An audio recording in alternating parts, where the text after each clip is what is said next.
Hello and happy Halloween. I've decided this year to try something a bit adventurous with a pumpkin. Don't worry, it's suitable for children. And turn this pumpkin into something a bit more to do with ancient history. We think of Halloween as very much a modern thing, and in many ways I suppose it is.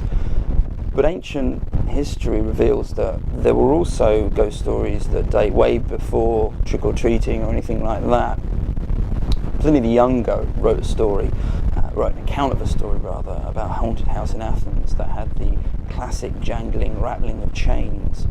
And a chap called Phlegon of Trailes in the 7th century AD wrote a couple stories, or a couple accounts of ghostly activities that are perhaps as bizarre as they are scary. The first involves a stroppy teenager who's a stroppy teenage ghost and throws an almighty tantrum. I'll post the link to this and the Pliny story below. The second story is perhaps even more bizarre, and it starts with the aftermath of the Battle of Thermopylae in 191 BC. Not the one between the Persians and the Greeks, this one was between the Romans and the Seleucids. A Seleucid cavalryman, lying dead, apparently, decides to get up and walks into the Roman camp and tells them off for stripping the dead on the battlefield, and then drops down dead again. Not exactly quite a zombie, but things do get weirder. The Roman general goes mad, climbs a tree, tells everyone the wolf's going to eat him and not to stop the wolf. The wolf trots along and eats him and leaves his head, which of course naturally starts speaking and making prophecies. And the Romans then do what Romans and Greeks generally do when that kind of stuff happens. They just decide to build a temple. Now the image that I want to use to put on the pumpkin is this one, and as you can see, or hopefully you can see, it's a Gorgon, and it dates from sort of 7th century to 6th century BC. It's by the Gorgon painter, and it reveals to us that Gorgons weren't exactly the sexy things you might see in films that superstars decide to appear as. Gorgons originally were really fearsome creatures, very nasty, very dangerous, and they didn't look too good either. It's more an archaic style, which means it's easier to put on a pumpkin, and it makes you realise that, well, putting these sorts of images on pumpkins was a bit like putting them on vases. They had to wrap around. We don't have the 2D surfaces that we're all familiar with now, TV screens, iPads, iPods, everything's, that sort of thing. The media of the time was far more of a bent surface, a curved surface, so it'll make it interesting trying to put flat images on bent surfaces, and it does make a difference. It's actually quite a skill, and it wasn't until I started trying to do them that I realised how difficult it was and what a challenge it was.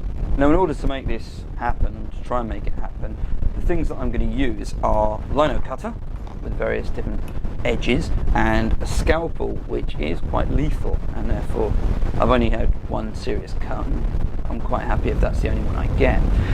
Trying to mark on a pumpkin with either of these is quite tricky, and you're not cutting all the way through. You're sort of engraving, shallowing out the skin so the light comes through, so you're making a darkened image, and the image around it a lot lighter, and that's how you make that's how you put the scene you want to put the scene of the pumpkin.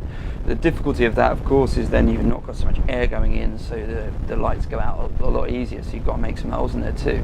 It's a very different way of doing it. It's not traditional pumpkin carving, it's quite an elegant and crafting thing, which is a huge challenge for me, obviously, and I'm not without a little trepidation at going into this. Hopefully the image will look good though, so fingers crossed, and I hope no trips to A&E.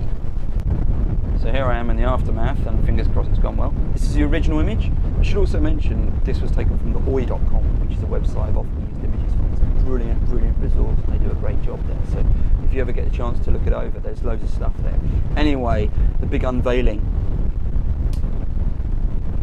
Hopefully it looks okay. As you can see, I've tried to do some detail, but the problem with doing a lot of detail on it is, of course, the more detail you put on there, the more chance you've got of making a mistake and therefore completely ruining it. But anyway, I'm relatively happy with that. It looks okay. It'll keep the ghosties away, I hope, for this year. And I do wonder, out of interest, what the man or woman Gorgon painter who did this image, 600 years BC, would think if they realised that their image is now on a pumpkin. I mean, it's a bizarre concept, but it's a great way of keeping these images relevant. And happy Halloween. If you're doing anything like this as well, tweet me, send me pictures. Got my Twitter and my blog there, so let us know. It'd be great to feature some. Take care.